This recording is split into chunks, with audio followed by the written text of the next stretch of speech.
Hello, everybody. This is Waldorf. And this is Statler. And today we're going to be kind of answering Vince's topic of the week. Yes. Which was this rather sleepy-looking fellow on your screen. I'm sure he's going to appreciate the fact that we managed to pick out this moment. The stoner picture. Exactly. Yeah. Anyway, his topic of the week was play it painted. Basically, he asked 3 questions. He said, how do you feel about playing your armies painted or unpainted? How do you feel about when your opponent shows up with a unpainted army? And then the third question he asked is, how do you feel in a tournament if somebody shows up? Or more than just, his point was more than just a one-day tournament. Right. But kind of blurred. And specifically this isn't your first army that you're just getting into the hobby with. Correct. But correct. And that was the other point he made is put aside the fact that this is your first army that you're trying to crank out and get into the game. So, in response to his video. Correct. Yeah. To start it off, I'll start it off with the first question. Yeah, we'll take each question one at a time. We'll both answer it. How do I feel about my army? I feel very badly about not fielding a fully painted army. I would real rarely do it.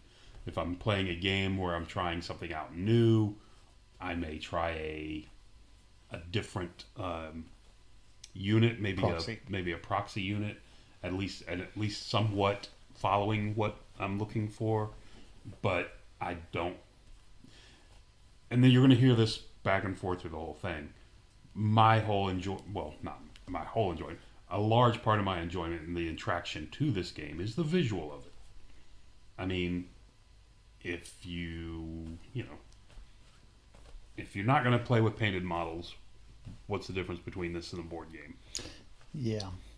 I will not play with an unpainted army. That is correct. I will not play with unpainted units. I have multiple armies. I'm even more extreme than Vince. Even when I get into a game, I won't start playing with the stuff until it's painted. Yes. I've seen that with you. Yes. If necessary, I'll buy painted stuff just to get me started. Maybe sell it later. But the whole reason I do miniature gaming, I did board gaming when I was young, back when the dinosaurs roamed the earth, and they have board games back yes, then? before, they were made out of stone, but we whittled our own, figures. So. It was a soap. Exactly. Didn't have soap. Oh, okay. It's usually wood or, dinosaur bones. No wonder you didn't get crowds when you tried to organize a game. Exactly. No soap. Exactly. But no, I played board games when I was young. I don't play board games anymore because what attracts me to miniature gaming more than anything else is the aesthetic. It's the look of the figures, the look of the terrain, and how they interact. Frankly, if you're talking about pure tightness of rules, in my opinion, board games tend to be better. They tend to be a whole lot better. Miniature rules, frankly, none of them are that good. I mean, they're fun, don't get me wrong. I love miniatures, and it's a different kind of game than board gaming, but they almost always have holes and challenges and whatever. It's the visual aspect that really makes it for me. It makes the game exciting for me, not just playing the rules. And along those same lines is I don't ever want to play on a blue table with a couple of pieces of felt thrown out there. This is a tree. This is a exactly blah blah blah. We used to see people they'd show up. It was this blue table. They wouldn't get a cloth, even though there was a Kmart, right? And you could buy a sheet for $3 that was green. And occasionally set out a Coke can. They had their bucket, and their bucket had a rock in it, a piece of a brick, 2 Coke cans. And what was the other thing that it had? I forgot. Some Legos. Usually a couple pieces of felt. And they would put that on a table, and they'd play with their gray and silver, partially assembled Space Marines. And, correct. And if they were getting started, I could understand it, but this went on for like half a decade. Yes, so, exactly. With no change. Now that's them. They will enjoy it. That's fine. I don't hold. People can do whatever they want in their own free time. But as far as I think both of us are concerned, is we're into it because of the aesthetic of the hobby. Yeah. And even painting, I think, it's a hard thing for people to get into, itself, but it is part of it. And if you're afraid, you can buy stuff off of eBay. People are always selling armies for different game systems. You can find some lines online, like Conflict Miniatures has some painted stuff. Okay, they might not be the best looking stuff, but right. You can paint your army in waves. You can just give it a very basic scheme to start with. Because I think that is what mistake people make too, is you don't have to actually paint one unit at a time to the nines. Yeah. You can do really basic to get it on the table, and it can be a hobby in itself, just constantly improving your army. Correct. Pulling a unit back out and start saying, it's like, hey, I'm gonna put some checker patterns on their sleeves now. Or, even though they were all black before. Now, with just faces and stuff. Now I'm gonna put some brown on them.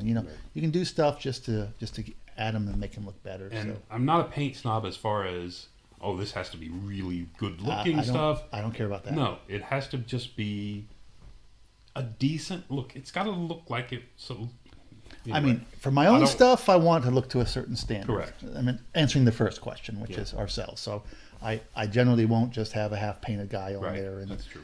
For my own stuff. On the first question, I'll try to paint up to a standard, and I won't play that unit until I can at least have painted it up, or if I have something that's a reasonable proxy for it. I'm not gonna. That's true. You don't. I'll play. I'm more extreme in that. I will occasionally play a unit that's not done. I'll play a proxy. I'll try something new or whatever. You probably will not see them in any of our videos because we don't photograph those. Yeah.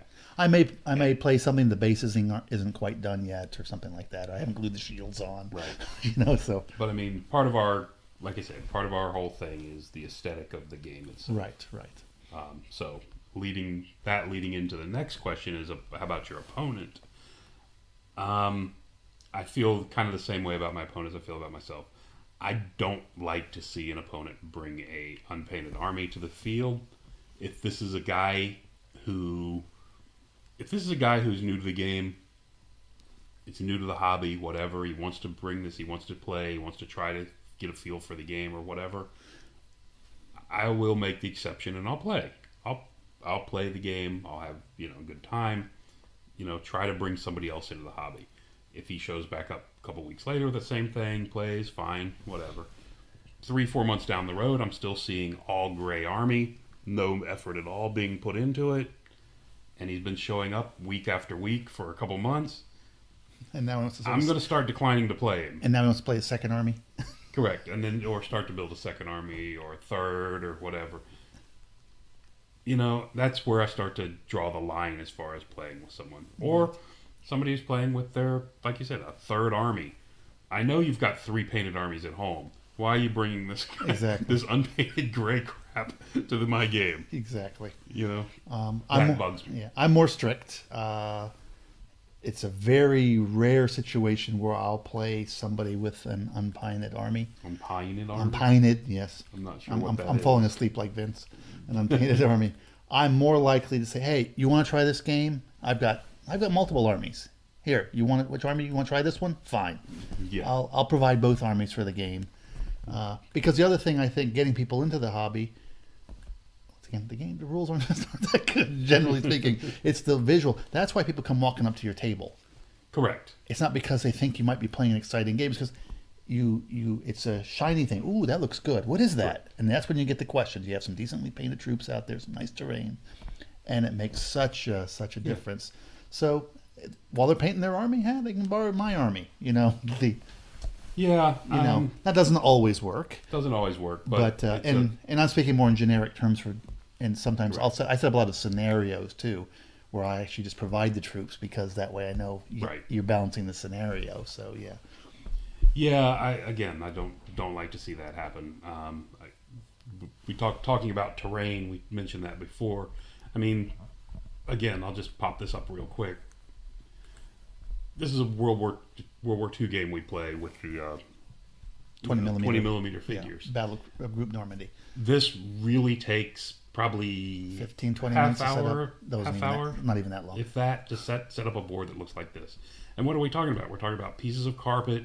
Here we're talking about some foliage clusters, a blanket, some plain road. The roads that are purchased done this way. I think I bought those. Yeah, I painted that. I think you actually painted that river. That was painted. But you can get pre-painted ones. A couple pre-painted buildings. These were the ones that these were the store buildings. Actually. Yes.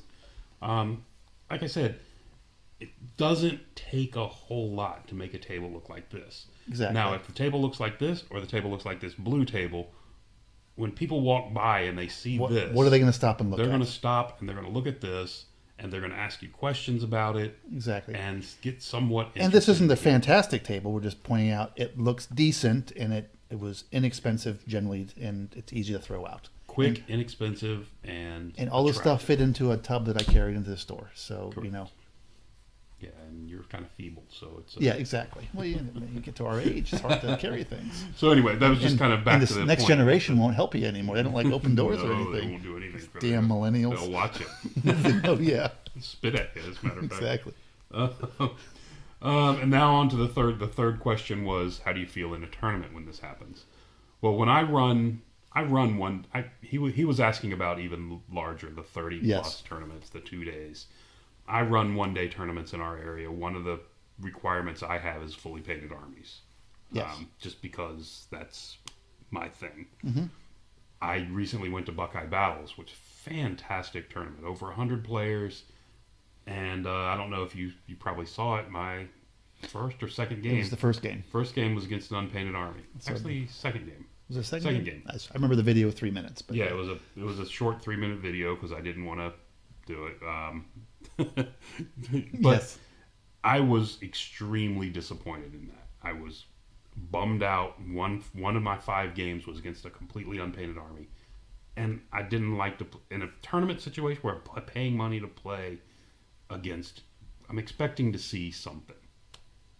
I'm expecting a fully painted army across the table from me. I really am. Well, it's not like it's a surprise either. Yeah.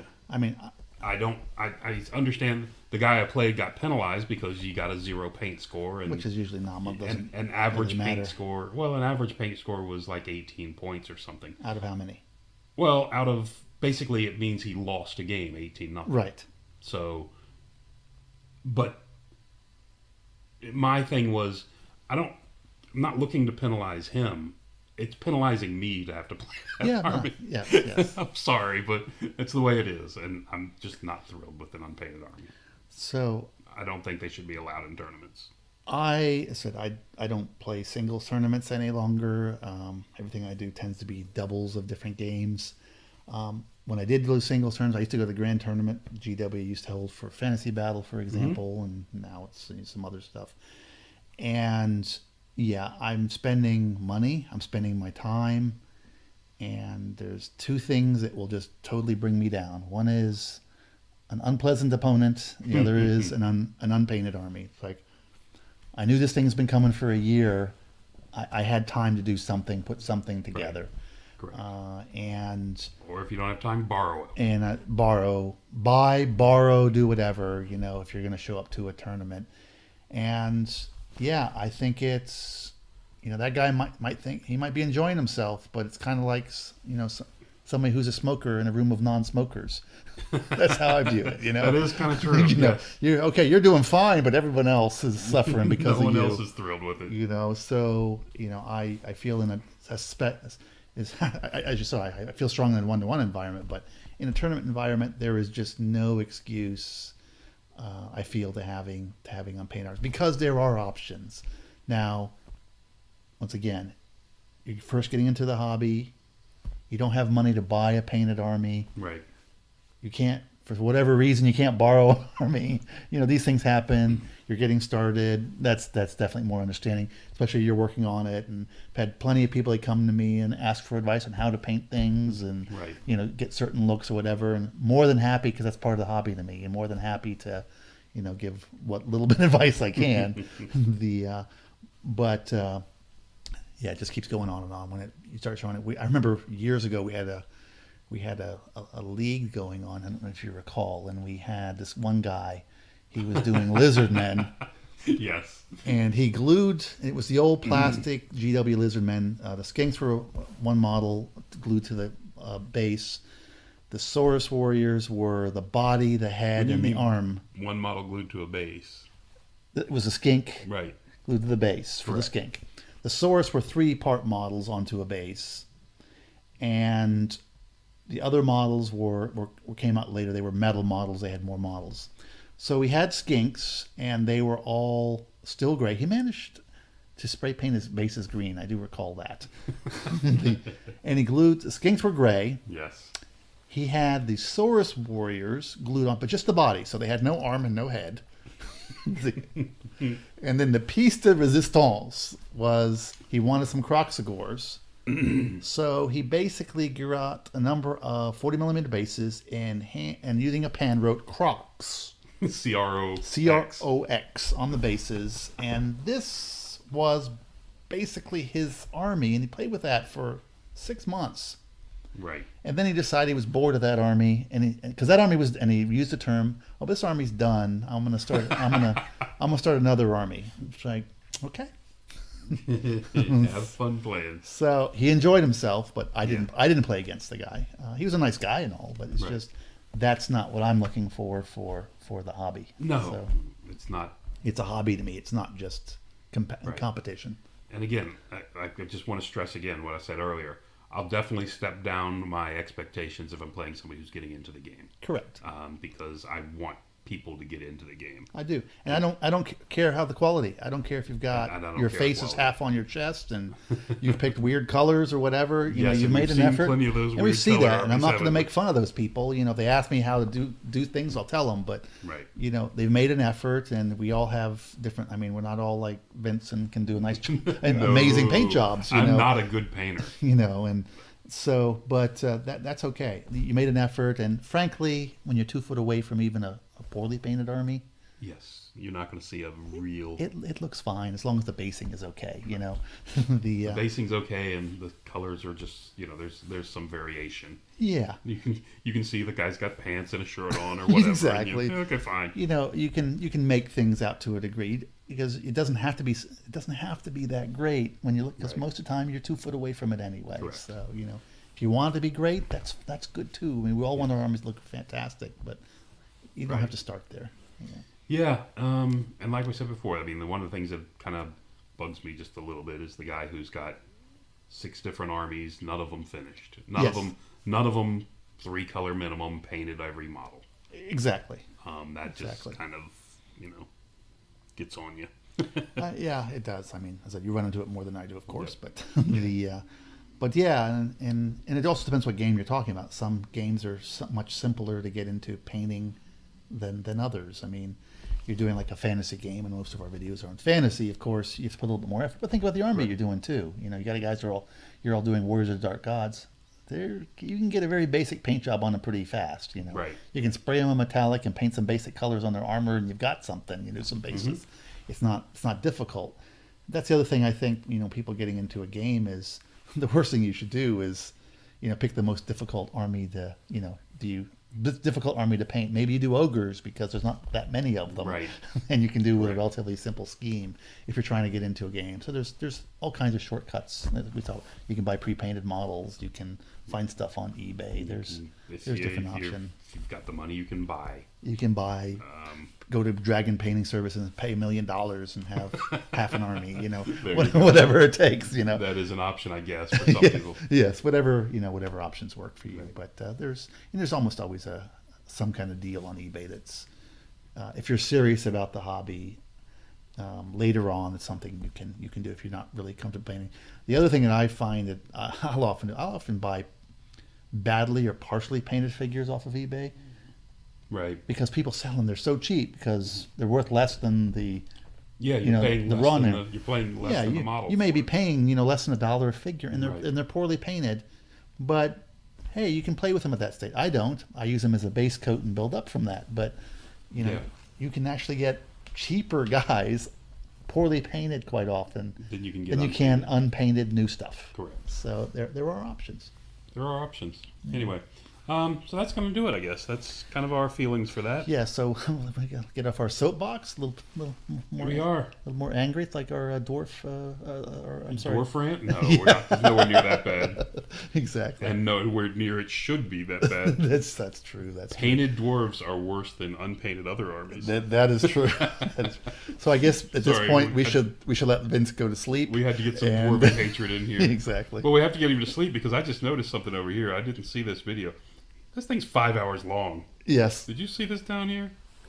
Oops, it's not showing. There you go. Yeah. 5 hours long. What the hell? All right, then. You need to take a break. Anyway. That's why I'm getting sleep. Oops. Stop. Mercedes. Anyway. Okay. All right. Thanks for listening. Till next time.